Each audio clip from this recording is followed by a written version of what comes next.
life closes a door, just open it again. It's a fucking door. That's how they work. What, are you scared? It's Wednesday. Grow some balls. You belong to the city.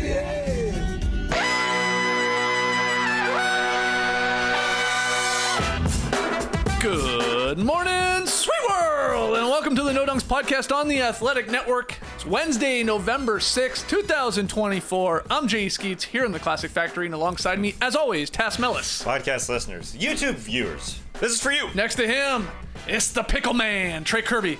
Heyo. Heyo. And over yonder, making the magic happen, super producer JD. Hello. There he is, and here we are, going with the beard in the pickle costume on Wednesday today. Yeah, I'm going for more of a cornholio look. I don't know if it's going to last the whole show because I'm feeling warmer. It feels weird, but I hate at the end of the shows. Usually, I look like an out-of-work band director or something. My hair just all on my face. So I'm hoping this will... I don't know. Literally, I don't know. I just had to change it up. Hey, just try something. Yeah, man, why not? I sense the inspiration, though. You see, the AO was happier, it seemed like. A little bit. Compared to yesterday. Yeah, exactly. Yeah. We'll see. You know. Other concerns. We are hitting Yesterday, the the beach. biggest problem for me yesterday was having to put this on a second day. Yeah. Today, I was gloriously putting on a pickle costume. Better than a Robin Lopez costume is what I say. True. So we're going to hit the beach on today's podcast. You guys send in your emails. You send in your tweets. We got some fun cues to tackle. But we have some NBA news first.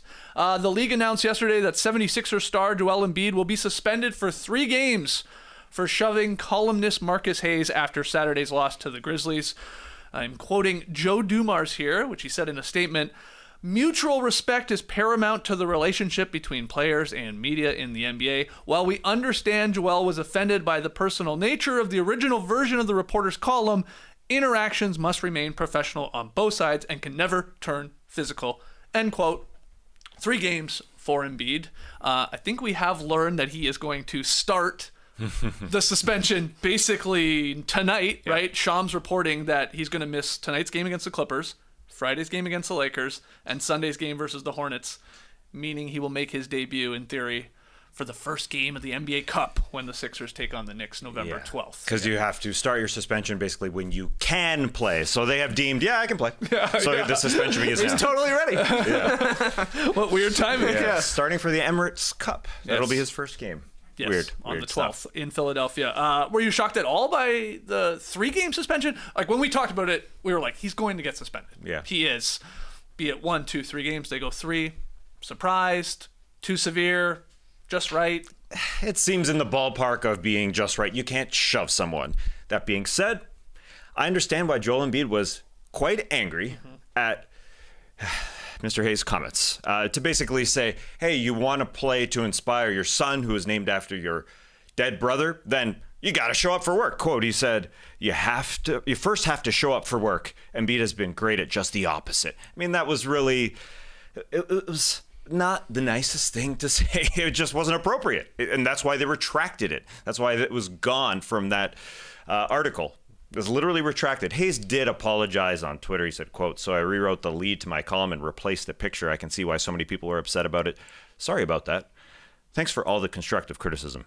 Yeah, it's an unfortunate column. That is for sure. The whole thing is unfortunate. I can see why Embiid was angry about it. The guy has given his heart and soul to this team. You know, whether you say he doesn't play through games and injured, I can understand why he was mad. So yes, I guess the 3 is right. You can't shove somebody. He shoved him in the shoulder.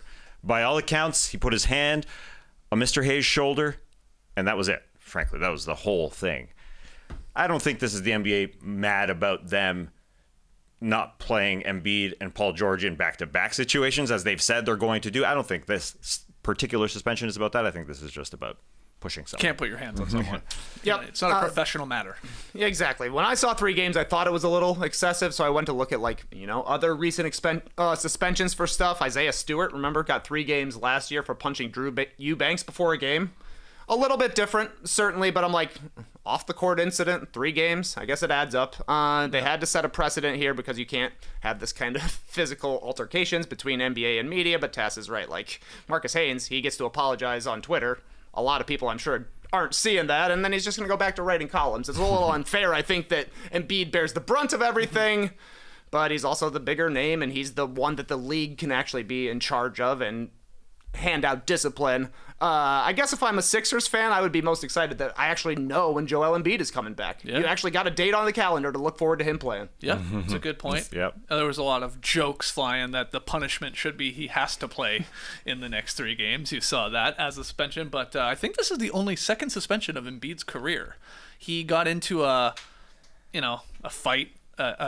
Whatever, not really a fight, but you know what I mean, with Karl An-TONY Towns back in 2019, and he got 2 games for that. They both did, if you remember that little incident that they had. Did Ben Simmons get suspended that game as well? In that one, For being a peacemaker with his arms? Is that the same suspension? That's right. With his 'Cause I arms. think that's the only time Embiid's been suspended, was that little dust up there with Karl An-TONY Towns. Oh, man, that was great. long That time ago, yeah. that dust up led to another game where they played later on in the season. Yeah, that was a great little rivalry. Sure. And I know the NBA in general is upset with the Philadelphia 76ers for going out and saying that Joel Embiid and Paul George aren't going to play in both half of back-to-backs. That's why they fined them $100,000 last week. It's because of that they fined them. And so that's the unfortunate part for the Sixers, basically saying, yeah, we're trying to get Joel Embiid healthy for the postseason. That's what they're trying to do. That's why he's not sitting, or excuse me, that's why he's not playing in both half of back-to-backs. But you can for the understand the NBA's concern with how they go about doing it. Like, we already, as is, nobody gives a shit about the regular season. Like, it's like been diluted to like, it doesn't matter. And the Sixers, again, I get you need Embiid healthy come postseason, but like they're like doubling down on that. Like, well, it doesn't really matter. So we will just tell you right now, left knee management. And we don't really know when he's going to play all that much. And we're, he's not going to play the start of the season here, even though he played in the Olympics and all that. It's like, that's a little odd. I don't think the NBA can be upset about that. They just fined him $100,000. They were upset by it. Oh, yeah, I know. Yeah, I'm very aware that they're upset by them. But they shouldn't have back-to-backs. I mean, the guy has to be healthy for the postseason. He hasn't been healthy for the postseason basically every year of his career. And so they're saying, yes, we want him to be healthy. But I understand the NBA's side of things. I mean, a couple of years ago, Adam Silver, they deemed that back-to-backs aren't healthy for players. Playing all those games isn't healthy. Then they reversed it and said, yeah, there's no actual scientific evidence beyond that, because they wanted to get the TV deal signed. And so they're telling TV stations, any TV company, basically we're going to play 82 games. But we all know that back-to-backs isn't good for players. It's just not. You got to expand the season by 2 weeks, and we can take away the 15 back-to-backs for every team. So you would be okay if the Sixers, if it was up to them, they would just be like, you know what, Embiid, just take the regular season off, or come back in, that's crazy talk. In April and get ready for the playoff. Well, I mean, that's obviously the severe end of the spectrum, but like, if the whole plan is to have him healthy, why? Like, would you be okay with that? No way. No, he wouldn't be a good basketball player if he missed the first 6 months.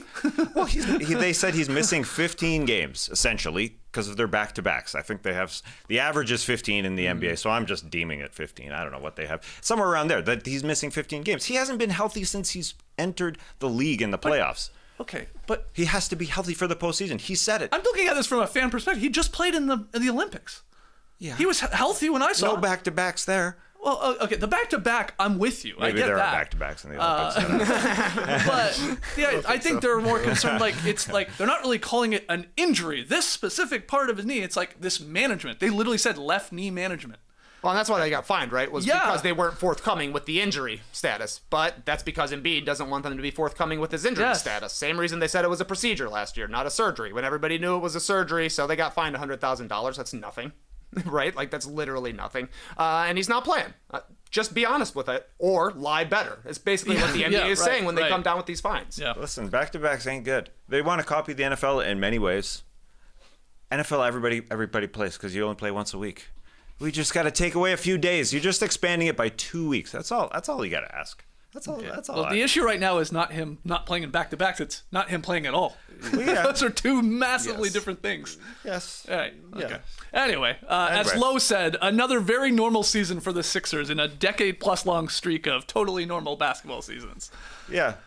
Well, what would be normal is if he gets injured for the playoffs. That's normal Embiid life. Unfortunately, he just can't get healthy. So that's what they're trying to do. Yeah. And Paul George, which is another thing. So, Yeah, they got a lot of problems. Like you said, we now, in theory, know he's playing on November 12th. He's going to play in his first game this season in this NBA Cup. Big game there. All right, in other injury news, the Denver Nuggets will be without starting power forward Aaron Gordon for multiple weeks due to a calf injury. AG suffered this injury in the Nuggets win over the Raptors on Monday night. He only played like 3 or 4 minutes, obviously didn't return to the game, and is going to miss extended time here. TK, this is... I'm saying the obvious here. Not great for the Nuggets, who are already pretty shallow when it comes to the depth and how they've started their season and scraping out some victories against some of these worst teams. And now they're going to miss AG. Here comes this wispy hair. This is not working at all. No. It looks worse.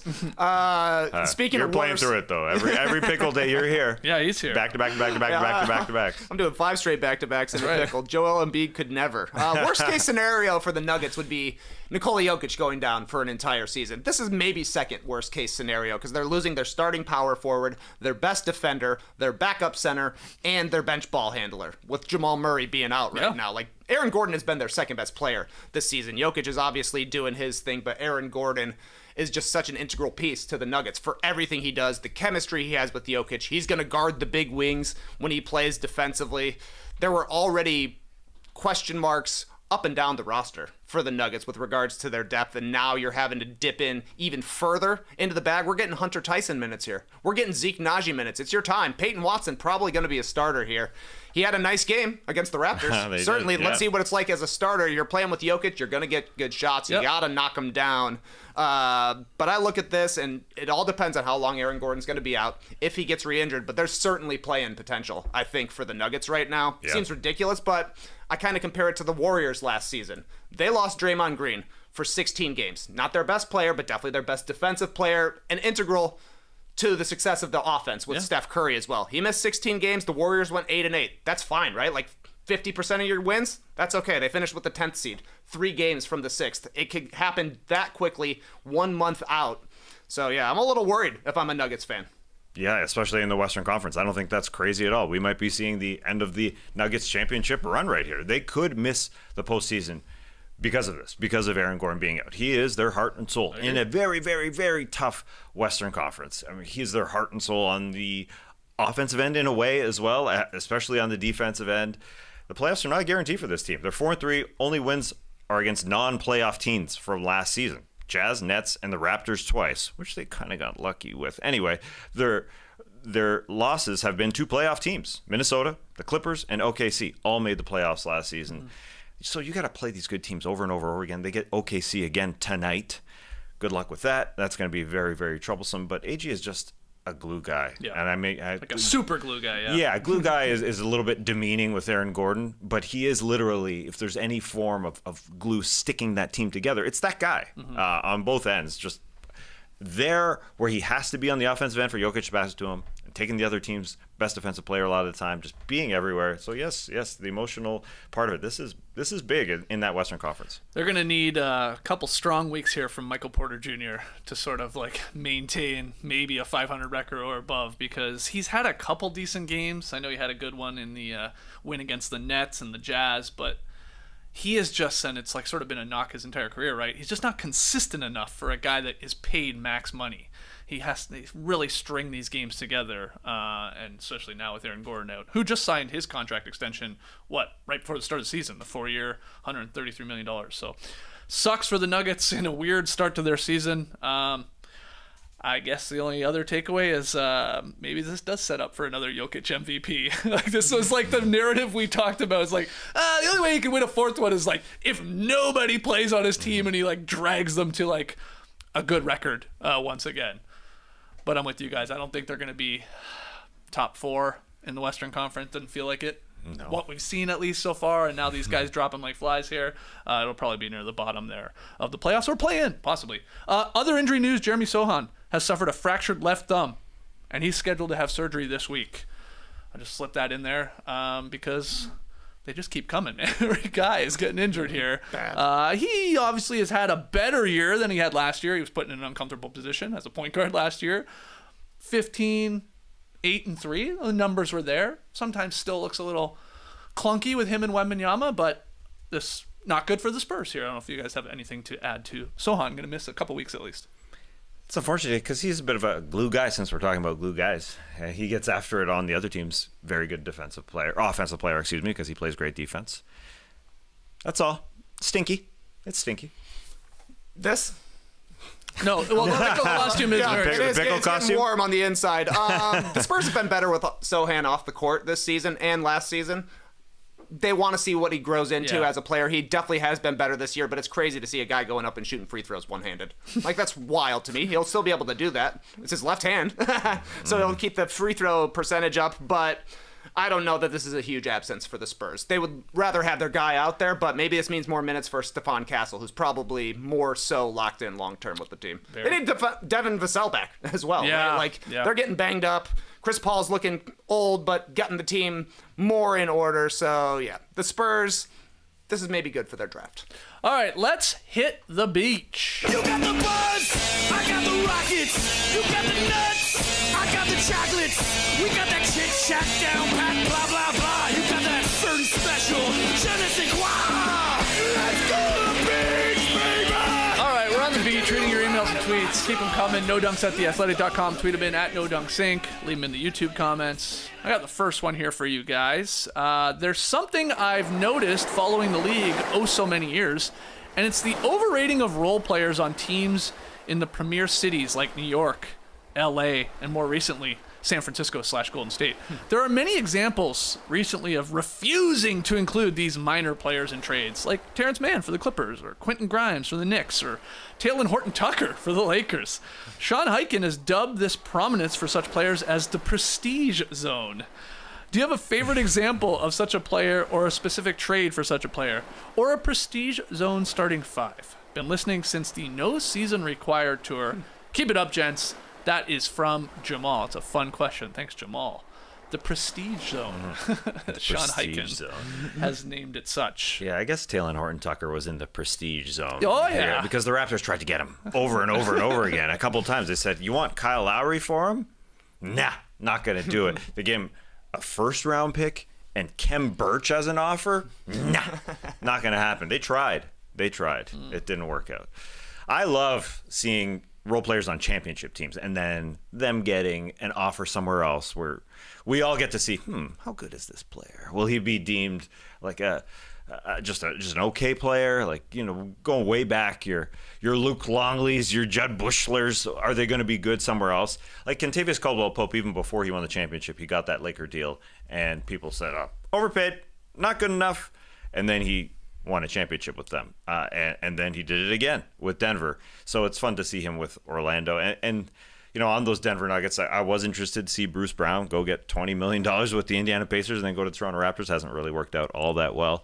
So those guys are my faves. Like Gabe Vincent, even in that finals. I know everybody gets after me because I say I love Gabe Vincent. He goes to the Lakers last year. I do. He was injured last year.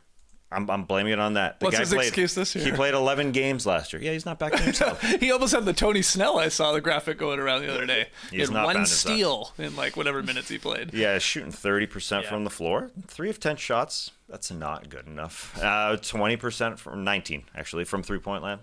That's not good enough. But he's going to stay on that floor. JJ Redick is going to run him out there as their backup guard. So I have faith in Gabe Vincent being decent. Being decent. That's all he has to be. Decent. I mean, he's a backup role player. But he got hurt after being good. So that's the thing. It depends, obviously, on the team that they end up on. I'm with Gabe. I'm with Gabe on this one. Stand with Gabe.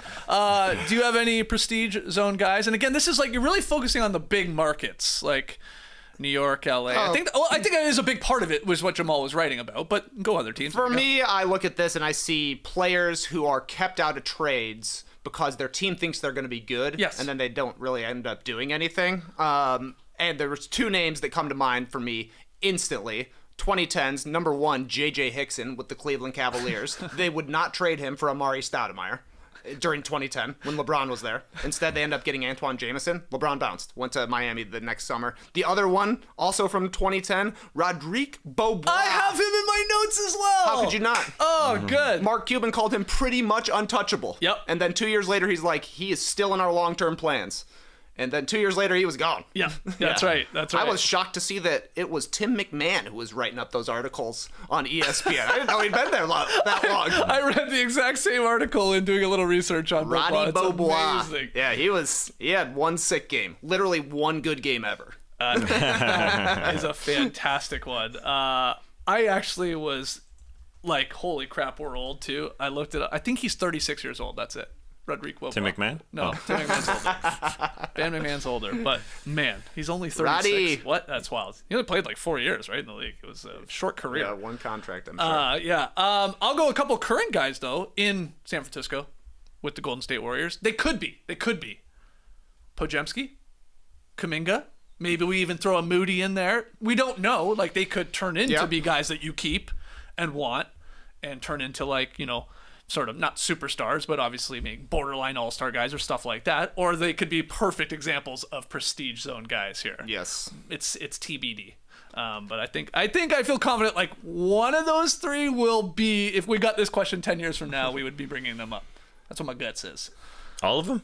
No, one. Just one of the three. I don't know who. three. Yeah. I guess Podziemski is most likely to stick with the Warriors, it seems like. Yeah. Yeah. But yeah, it does seem like Kuminga is a guy that they've kept out of trades where it's like it would have gotten it done, and then they didn't sign him to an extension. That's kind of weird. If you wanted to make a prestige zone starting five, I think you could do it probably with all New York Knicks. I'm just thinking off the top of my head, guys that Knicks fans fall in love with in the last 2 months of the season, swear they're good, like Alonzo Trier, Toure Murray. Trey Burke had a nice moment with the Knicks there. Chris Copeland.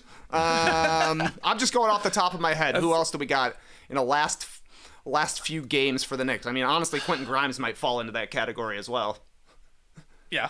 Where you're like, wow, you had a couple of good weeks for the Knicks. Sure. You're going to be a star going forward. Yeah. And rarely is that the case. The prestige zone. It's powerful. Prestige zone. Yeah, the prestige in the big markets, that helps because people start writing articles about Knicks, Alonzo Trier, you know, that kind of thing for sure. So they're just like they're loyal and loud fan bases too. Right. So it's like it feels like you're seeing more tweets about, you know, Miles McBride than maybe you should be, because it's a huge, you know, obviously population and fan base, and the Knicks are, you know, they're crazy fans in a good way, and sometimes maybe a bad way. But that's why it's the LA teams in New York for sure, and then maybe even Golden State. Yeah. I always thought there was a funny meme going around like circa 2012. It's like DJ Mbenga has a publicist. Like, who? DJ Mbenga, the 14th man on the Lakers? He's got a publicist? But yeah, that's how it is. He's got to field those calls. What's DJ up to? Oh, he's just chilling right now, working on his game. We'll see if Bynum goes down with an injury. He'll play a few minutes. A lot of people don't know this. Tass is Gabe Vincent's publicist. Yep. I've been doing some work. So if you want any questions about Gabe Vincent, call Tass. All right, next one here. Yeah, should have gone with. Yeah, I love Gabe Vincent, period. Next one. Dear No Dunks, after watching Starting Five on Netflix, I started thinking about who I'd want in a new lineup. My picks? Jaylen Brown, Nikola Jokic, Wemby, Halliburton, and Zion. They'd be fascinating to watch on and off the court. Who would you want to see? Also, if you could choose any player from history for a similar show, who would it be? Personally, I'd love to see J.R. Smith during his Knicks days. Those behind-the-scenes stories would be something. Thanks for being a calming presence, especially now as my mom recovers from a difficult hip surgery. You guys are the best. A Boston Celtics fan in Denver, Charlie B. So Charlie B is getting two of these guys, is he not? In the next starting five? Halliburton and Jaylen Brown. Yep. So there you go. Nice. I don't know when Charlie sent this in, but that's good for you, Charlie. You got 2 of your 5 picks there. I want a weird starting five. Okay. Because I want like just either super quirky guys or like, you know, sarcastically funny or just like strange, to be honest. So my weird starting five, I want to follow OG Anunoby. Because I find him hilarious, but, you know, he's not really trying to be funny, it feels like a lot of the time, but he's just an odd cat. Mo Wagner, I think would just be a weird follow. We got the brother relationship with him and Franz too. Luke Cornett seems funny. And Steven Adams is a no-brainer. Got to have him on this show. And then I just went with Jose Alvarado just for, I don't know, he seems like a cool guy. Like a fun guy. He'd be doing weird things, I feel like. So OG, Mo Wagner, Luke Cornett, Steven Adams, and Jose Alvarado. I'm not watching this anyway, so... Sounds like a season 5 cast. Yeah, we got all the superstars already. Here's some other guys. Yeah, that's right. That's right. But that's what I went with. Where'd you go, Pickle Man? Jokic is an interesting one to me. Because people say this guy loves basketball, but he says I don't love basketball, but the guy's an MVP, so clearly he does. I would be more interested to see, though, a Jokic off-season show. Like, what's it like when you go back to Serbia? We only ever see you dancing on tables, going to the horse track. What all's going on over there? I'd love to see that. I'd love to see a Josh Hart one, just to see how much these Knicks actually are hanging out on the side. And for like a historical guy, Carmelo Anthony would be high on the list for me during his tenure with the Knicks when he was like becoming a businessman. I want to see his meetings. I want to see him go hat shopping. Yeah, he got everybody into wine, apparently. Got everybody into wine. Like, there's that great photo of him going to the bodega in like a bathrobe. Yeah. Melo was just a beloved dude in New York City. It would be cool to see like a superstar walking around New York City, seeing how much love he's actually getting. How about like doing an entire season of Starting Five on players that do podcasts and see how much work they actually put into it? Oh, that would be awesome. Wouldn't that be great? Just watching them sitting in front of a computer. Yeah, exactly. Wow, this is an interesting shot. We'd have like There we Teague. We could put Gil, Mello if we want. He's got his own show and own podcast. Yeah, there's obviously tons to pick from. Who puts the most work in?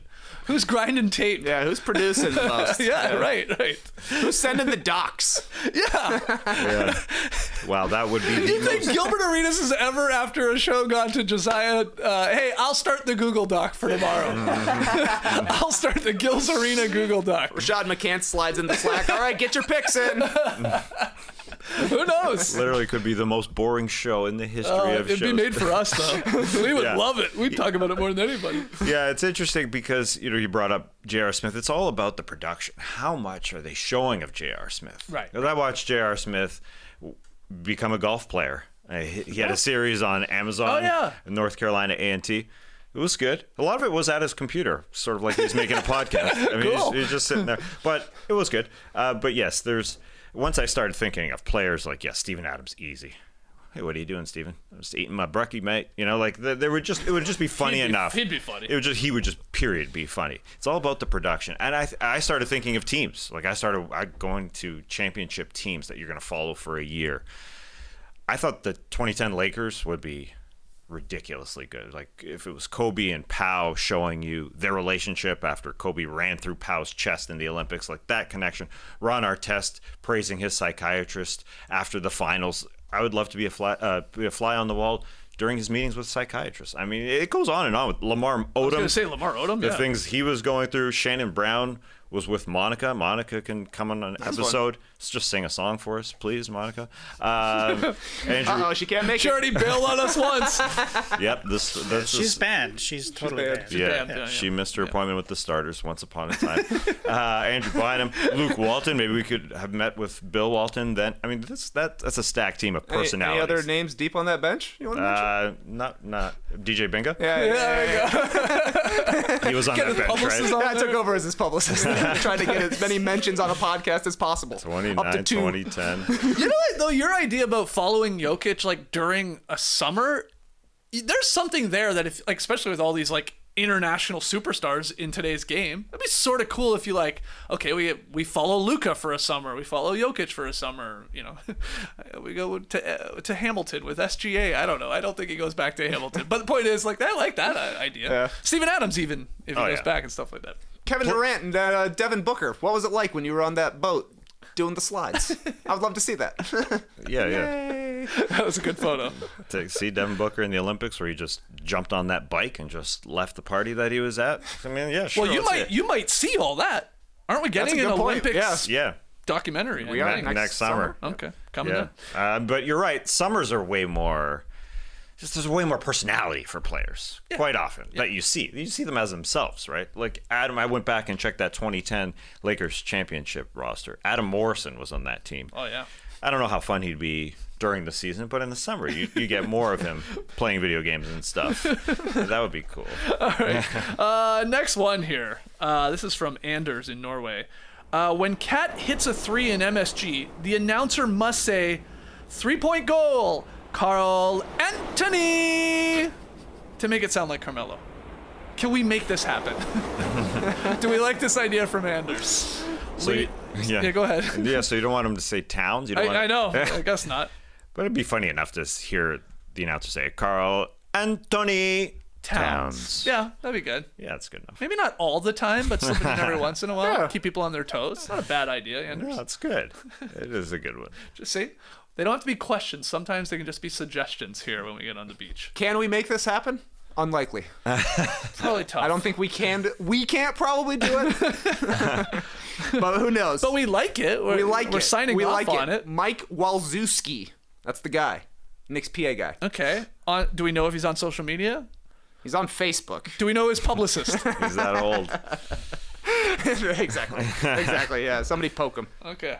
Next. We'll try. Next one. Per your request, sending photos of my TV antenna. Yeah, we talked about TV antennas a little while back. I feel like Rudy Gobert right now, but it is very simple and no bunny ears required. Just a small box that stays hidden. Turn up switch source and enjoy the games. Good one from Clara H. And we have these photos if you're watching on YouTube. Oh. It's literally just a box. It's like an iPad just stuck behind your TV. Yeah. It's just sitting there. It's just squeezed in perfectly. It's just totally flat. It does look like an iPad. And she shows the TV from the front. Okay. Can't even see the antenna. Okay. No. Yeah, I was going a little overboard when I was getting upset about the bunny ears. And then a lot of people did say, look, they don't even look like that anymore. You don't need to see them, Skeets. Relax. You just got to get this thing, plug it in. No, I think you still got to switch that source. You got to switch the source. You got to find a good spot in your room. That's right. I've got a buddy who now has gotten antennaed up thanks to the Bulls, and his antenna is 8 feet away from his television monitor on the wall, elevated off the floor with a cord running over his. No way. Oh, yeah. There's no way. You got to just to get it positioned in the right way. To get the reception. Yeah, to get the reception. Right. Oh, boy. But it has nothing to do with the remote. Like, the source can be changed at any time. I think he has full functionality with regards to sources. He might even have 2 HDMI inputs. Because that one's straight coax. I have a crazier idea. That's coax. I have a crazier idea. You pay the NBA, like, a monthly fee, maybe even a yearly fee, to watch your team, or hell, all of the games. Isn't that crazy? It'll never work. That would be amazing. It'll never work, man. Crap, that'd be awesome. Wow. It will literally never work. No, it Yeah, won't. it doesn't really. No. Sometimes you get blocked out.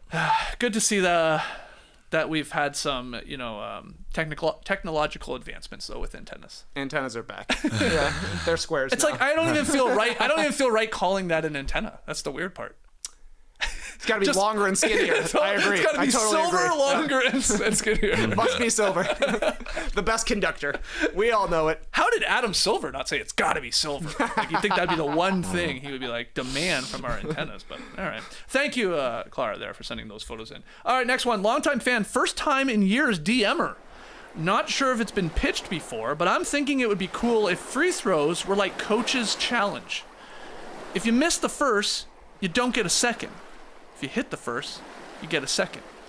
With 3-point fouls, you get 1 miss. Thoughts? That's from Harley from Melbourne, Australia. He is saying what they do in college. 1-and-1, basically. 1-and-1. Yeah. Yes, okay. Do we like this idea of 1-and-1 in the NBA? I know you do because we watched the G League and you see them. Well, they just take different. one That's free throw different. That's just instead one of free 2. throw. They just take 1. Yeah. You get 2 points for a made free throw or 0 Love it. because it's faster. Yeah. No one wants to watch free throws. Besides Lee Ellis. Yeah, As we've said a million I thought times. everybody from Melbourne loved free throws, yeah. but I guess not. Not everyone. That's a good point. Good point. I love the G League rule. It'd be great. It's a great way to speed up the game. 1 for 2. I mean, 1-and-1 is cool. It exists in basketball. I agree. But the G League would speed up the game. We'll be seeing under 2 hours on that LOG on basketball. Chaz, we love it. I do, but I don't know about one shot being worth 2 points. That part's a little weird. Make 1, you get a second. I like that. You like, that. so what Harley's saying here, Yeah. you missed the first one, it's like, all right, rebound, game on. And Harley says with 3-point fouls you get 1 miss. So Right, so you step up to the line. Okay, you got fouled on the 3-point shot. Step up to the line. You missed the first one, but it's okay. You, in theory, still have 2 attempts if you hit the second one. That's what he's saying. He's saying if you then miss the second one, you miss 2 of those 3. It's it's over. That's what he's saying. You're not getting that third one. You crazy, Harley. Yeah, you crazy for this one, Harley. It just gets a little more difficult to track all of it, but I like the G League rule. I think they should try it, implement it. Just give him 2 points for a hit free throw. Just give him 2 points. It's actually that you're more incentivized to obviously not even foul. Try to avoid fouling, guys. Right? You know, sometimes you foul to like, wow, wrap that guy up. He's a 65% free throw shooter. Mm-hmm. Well, I don't know how the math actually works on that because you only get the one shot. Anyway, I don't know if you reduce the fouls. I don't know. Why wouldn't you want to send a guy to the free throw line, take one shot? He's not a good shooter. He'll just shoot it. I guess. He'll shoot the one. Okay, we'll get rid of all the bad free throw shooters. Okay. That'd be the good thing. That's it. You're out of here. There we go. Yeah. Okay. Next one. Dear No Donkey Bunch, I was thinking about Laura fitting Trey into a tiny home, and it got me wondering which Tetris piece each of y'all are. Tess is obviously a T, the most versatile but also most unpredictable, and JD is probably an O, aka the square piece. Yeah, just the standard square piece. Yeah. Since he's the most block solid and steady. Okay. At first I thought Skeets was an I, but maybe that's Esh. Who do you think each tetromino? That's how you pronounce it. That's what each piece is called. Tetromino. That's a Tetris piece. That's Yeah. every Wow. Tetris Tetromino. piece. Tetromino. Tetra 4 sides. Okay, that's from Cheeve in Somerville, Mass, obviously. So if you're watching on YouTube, here are the tetrominos. These letters assigned. I didn't know the square piece was called an O. That's news to me. I didn't know they had letter designations at all. I would have called it square, stick, squiggly, Backwards L, squiggly, and T. Yeah. For sure. Yeah. So there's 7 pieces, and maybe we're continuing to blow your mind. They're all 4 pieces of blocks too. I did you not know that? realize that. This is the most I've ever learned about Tetris. Yeah. Previously, totally. just knew how to play it. Yeah. I think there's a show on Tetris, isn't there? Didn't they make a show, a documentary or something? I can't remember. How is Trey not the I? I'm the eye. You're the I. Everybody knows I'm the eye. You're the I, dude. Like, I'm skinny, You're sure, the I, but dude. you're actually pretty skinny You're too. the And I, you're much dude. taller, so yeah, you're the I. Yeah, for me, it came down to I was either going to be the I or the L or the J. But the L and the J have big feet, so Yeah. I got to be the I. Yeah. Like I could see the L if you deem them to be small feet because they're one block, but I don't know if that works. Tass, how do you feel about being a T? It feels like I got a real short body, you know? If you look at the T. If it, You do have a short body. Yeah. Just because it's a one block body. But he was not even looking at the shape. He was really. not. He was giving a personality to the T. Yes, that's true. Versatile. Yeah. Unpredictable. Well, I'm looking at them right now. But to and me, it's- like, I love the T. Isn't the T? The T's a good piece. I feel like the S and the Z are the ones that gets you in trouble. Yeah. Oh, yeah. Oh, yeah. You see them pop up on the top. Where's it going? A T, I guess a T is versatile, maybe in that sense. Yeah. It looks like a T, but when you flip it over, like the S and Z, they're just flipped pieces, you know? Does T have a name when you stick that one on top? I'm really wondering. And JD, is it a compliment to be called block solid? No, I didn't think so. Yeah. Block solid. I'm not happy with this. Block solid. You're block solid, bro. Yeah. How would you designate the pieces to the 5 of us here at No Dunks, JD? Have a I crack feel at like it. Tass is Z. Yeah, okay. I don't know why is just sort of screaming out to me. Maybe because half the people in the world call him Taz. Yeah. I agree that Trey is the I. Okay.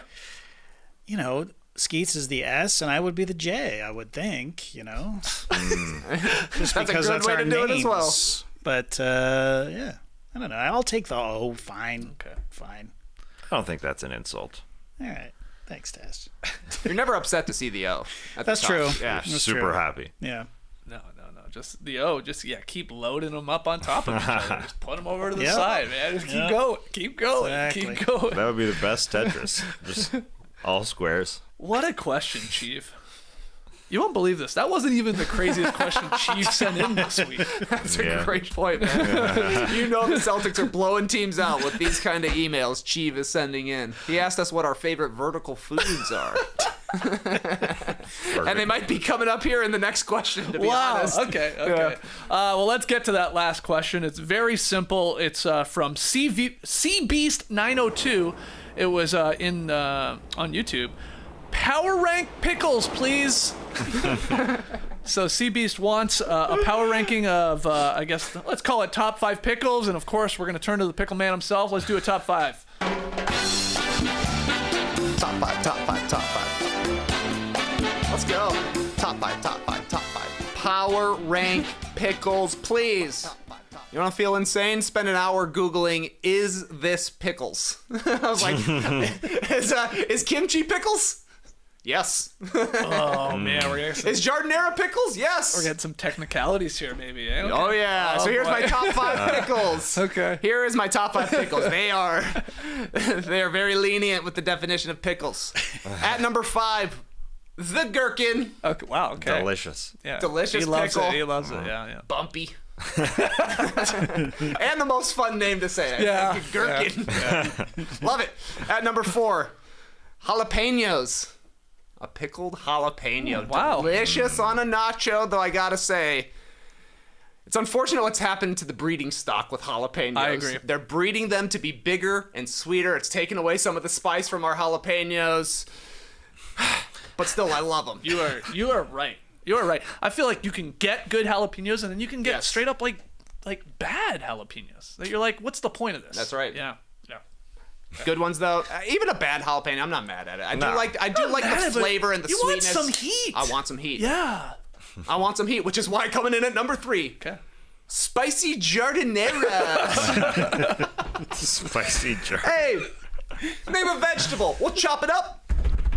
And we'll throw it in some brine with some spicy stuff, Skeets. Sweet jardinera, good. Spicy jardinera, very good. Yeah. Throw it on a Philly cheesesteak. Throw it on an Italian beef. Yeah.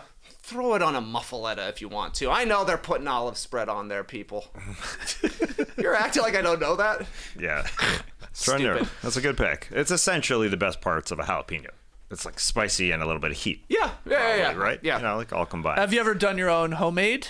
No, I haven't, but Spicy?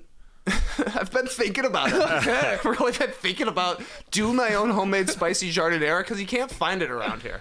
There's a place called Skips near where I live. They actually sell the actual Chicago stuff. Yeah, they do. I gotta get that. Yeah. I gotta get that. At number 2, perhaps controversial, bread and butter chips. Love them. Some people love them. Some people say, I don't want any sweetness in my pickle. I love I the agree. combo. You don't I like don't- it, Tess? I don't Oh, like I them. love them. No, too sweetsy. That's too sweet. It's like too much buttery sweetness. Reminds me of my grandmother. May she rest in peace. Every meal, there was those pickles out She was on the pickling table. every meal. Oh yeah. Wow. Yeah, nice little dish Every going meal. on. Yeah, I love it. Very East Coast to put pickles on the table. It's just like Yeah. part of the condiment. Salt, pepper, pickles. Yeah, Salt, pepper, pickles. Yeah. Mm-hmm. Bread and butter would be the choice there, you think? absolutely. Interesting. Yeah. Nice. I love the like the crinkle cut they always have. Big time. They do look cool. Beautiful. Yeah. Yeah. So green. At number 1, obviously it's the dill pickle. Yeah. Wow. That's what you think of when you think of pickles. Not Yeah. my favorite pickle, but undeniably the king. I agree. Thank you for the And respect. I don't like them. Like we've talked about before, we give them to him Yeah. for eating a meal, and there's pickles on beside your sandwich. Like they all go to him. What a level of respect. You don't even love them, but you put them at number 1. That's right. That's true. They're so good. so They are known as the pickle. Think about how many forms they come in. Giant pickle. You ever see, like, you go to a deli, just a huge glass container filled with the biggest pickles you've ever seen. People order those Yeah. and eat them. You're That's right. crazy. Like- That seems like too big of a thing to be taking a bite out of. Like, imagine a pickle the size of our microphones. Just chomping. My kids did swim team this year. The concession stand sold giant dill pickles wrapped in aluminum foil. Whoa. Kids just eating pickles on the side. They're selling pickles? That's nuts. Crazy. At the pool? Pool pickles, and they were successful. They're selling out every time. I guess they're refreshing. They are refreshing. Yeah. Oh, the crispness, Yeah. the coolness. The crunch is the main thing when it comes to pickles, if you ask me. You're right. You had to put it number 1 because, like, it sometimes feel like it's really the only pickle. Like, you made a case for all these other ones, but, like, I don't know. This is like Family Feud. Ask 100 people to name a pickle. Like, I swear to God, like it's gonna be 95% of people I assume are gonna say dill pickle, right? I bet you're right. Like maybe even higher. Maybe 100. It would be very close. So But has to be number one. Yeah, but they make things that taste like dill pickle. There's dill pickle potato chips. Yes, That's how good it is. Do you like those? Because you love dill pickle. Yeah. Yeah, they're good. Yeah. Do you? It's there. I don't know. It's like I'll eat them, but like they go through waves. Like I'll eat them for a bit, and then I'm like, I don't ever want these again. And then a couple years later, dill pickles will come back into my life. Very odd. They're a little tangy. Yeah. They're pickling everything. I had a dill pickle popcorn recently. Laura is a big dill pickle head, so anything dill pickle flavored, it's coming in the house. The popcorn was pretty good. Yeah. It's just like a little sour dash, on your food. It's like salt and vinegar, but not quite. Okay, so give us that your top five. Number pickles. 5. Yeah, number 5, gherkins. Okay. Number 4, jalapenos. Number 3, spicy jardinera. Number 2, bread and butter chips. And number 1, the king, the dill pickle. Yeah. Nice. All right, it's a good list. Yeah. I like this on the stream team. Shout out Harvey's from Tom Izzo because of the pickles that they had just behind that counter that were massive. They're not quite as big as what you get at the pool, but like they're sliced, I should say. They're sliced pickles to put on any burger, but they're big. They're big and they're good. Harvey's only a Canadian fast food chain. It's a fast food chain. those Yeah, that they don't didn't know. make it all the way Burgers. down here to the United States. Sort of weird when you think about it. Yeah, they're good. Good pickles. Good pickles. We have the pickles. Dun, dun, dun. Harvey's.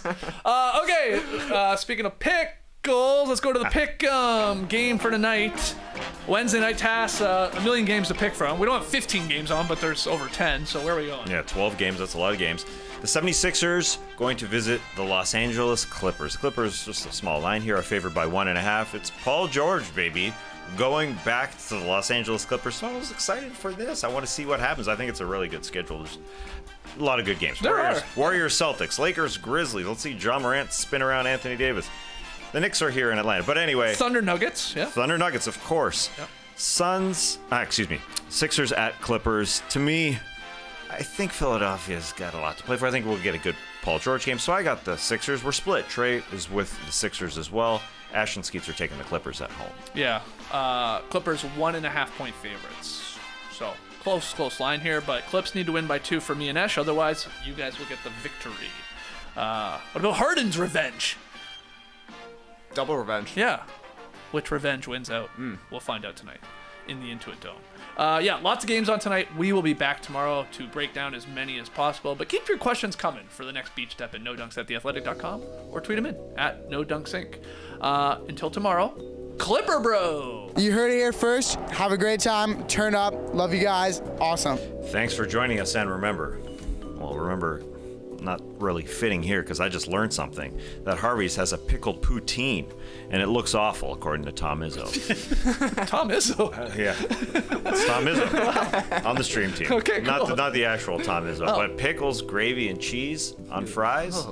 I don't know. Nah. Brace the name, people.